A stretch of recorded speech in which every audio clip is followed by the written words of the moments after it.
Hello, in this video I'll show you how to make a 2-ingredient chocolate cake. The only ingredients that go into this chocolate cake are eggs and chocolate.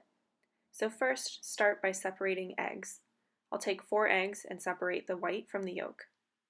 It's easiest to separate eggs when they're cold, so use eggs that are fresh out of the refrigerator. However, it's best to beat egg whites when they're at room temperature, so after you have the eggs separated, let them sit out to warm up.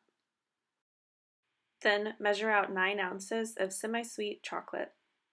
If you don't have a kitchen scale, you can use one rounded cup. Next, we need to melt the chocolate. There's 2 different methods that work well for melting the chocolate. I prefer to use a bain-marie, so I put the chocolate in a heat-safe bowl and then put that over a sauce pot that has simmering water in it. I make sure that the bowl isn't actually touching the water, and this allows the chocolate to melt just from the steam that's coming out of the sauce pot. I prefer to use this method because it gives me a lot more control over how I'm heating the chocolate, which makes sure that it doesn't burn. If you want to melt the chocolate faster using a bain-marie, you can use a metal bowl. I used a glass bowl because I wanted everybody to see what the melting chocolate looks like. The second method for melting the chocolate is to heat it in the microwave at 30-second intervals using half power. Every 30 seconds, stir the chocolate together and continue microwaving until it's fully melted. While the chocolate is melting in the bain-marie, I add my 4 egg whites to my stand mixer. Using the whisk attachment, I set this to high. I like to have the egg whites start mixing when the chocolate is about half melted because by the time the chocolate is fully melted, the egg whites will be at stiff peaks. If you're using the microwave method or if you need to use a hand mixer, I would recommend beating the egg whites before you start melting the chocolate. When your chocolate is fully melted, it should be really smooth and glossy, and you shouldn't have any lumps of chocolate chips left in it. Once the chocolate is melted, I take it away from the heat and slowly mix in the 4 egg yolks.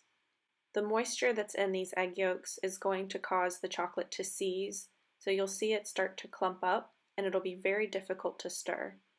That's okay because as we fold in the egg whites next, the chocolate will unseize and we'll have a nice smooth batter. Just keep mixing to make sure all the egg yolks are fully incorporated.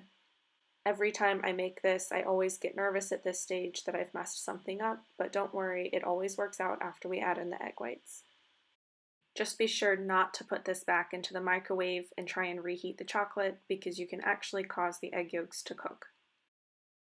By this time, the egg whites have finished whipping, and they should be close to forming stiff peaks.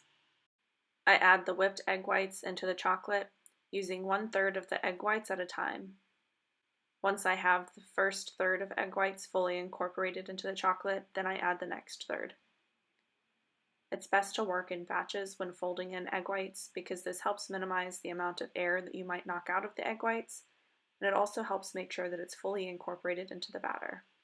Once all of the egg whites are fully mixed in, I pour this into a greased 9-inch round cake pan and bake at 325 degrees Fahrenheit for 30 to 35 minutes. I remove it from the cake pan and let it cool on a wire rack. Once it's cool, you can cut it and top it with your favorite toppings. Simply sprinkle some powdered sugar over the top or add your favorite cream cheese frosting. I made a blueberry lime cream cheese frosting because I love the flavor combination of the chocolate with the fruit and citrus. Thanks for watching this video on how to make a 2-ingredient chocolate cake. Let me know if you have any questions down below, and as always, like and subscribe to see more content.